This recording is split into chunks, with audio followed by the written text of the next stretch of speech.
உங்க குழந்தைக்கு நீங்களே விஷம் கொடுப்பீங்களா? அது உங்க குழந்தையோட பிறந்த நாள் அன்னைக்கு உங்க குழந்தைக்கு நீங்க விஷம் கொடுப்பீங்களா? நான் கேட்கறது ரொம்ப அபத்தமா ஆச்சரியமா இருக்கா? கோவம் கூட வருதா? பிறந்த நாள் கேக்ல படம் போடுறோம். டோரா புஜ்ஜி படம், கார்ட்டூன் படம், டாம் அண்ட் ஜெரி படம், இல்லனா நமக்கு ரொம்ப பிடிச்சமானவங்களோட படத்தை போடுறோம். அந்த கலர்ஸ் என்ன மாதிரியான கெமிக்கல்ஸ்னு உங்களுக்கு தெரியுமா?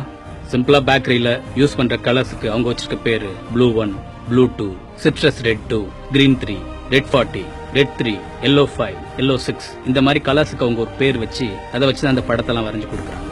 உங்களால கற்பனை கூட பண்ணி பார்க்க முடியாத மோசமான கெமிக்கல்ஸ் அதுல எல்லாத்துலயும் இருக்கு.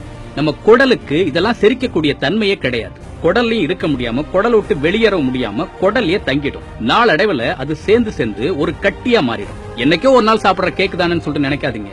இந்த ஃபுட் கலர்ஸ் நீங்க சாப்பிடுற ஸ்வீட்ல இருக்கு, சாக்லேட்ல இருக்கு, 50 காசுக்கு வாங்கி திங்கிற கொய்யாக்கா முட்டையில ஆரம்பிச்சு 500 ரூபாய்க்கு வாங்கி சாப்பிடுற ஐஸ்கிரீம் வரைக்கும் இந்த ஃபுட் கலர் தான் இருக்கு. இந்த ஃபுட் கலர்ஸுக்கு உலக நாடுகள் வச்சிருக்க பேர் என்ன தெரியுமா? இது ஒரு கார்சினோஜெனிக். எந்த ஒரு உணவுப் பொருள் அல்லது கெமிக்கல் கேன்சர் உண்டாக்குவதற்கு காரணமாக இருக்கிறதோ அதுதான் கார்சினோஜெனிக். இந்த ஃபுட் கலர்ன்றது ஒரு கார்சினோஜெனிக்.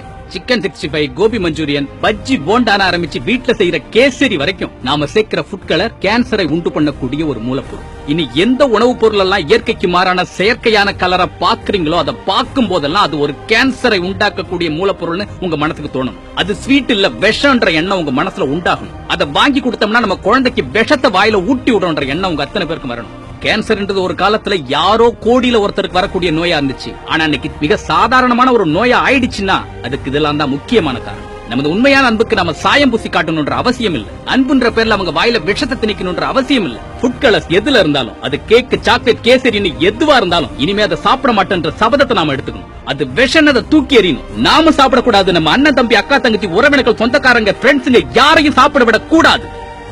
இத்தனை காலம் இருண்ட விழிகளை இயன்ற வரையில் திறந்து பார்த்து சுயத்தை இன்றே மீட்டெடுப்போம். அகிலம் போற்றும் அறத்தமிழனாய் அன்பை கொண்டு ஒன்றிணைவோம்.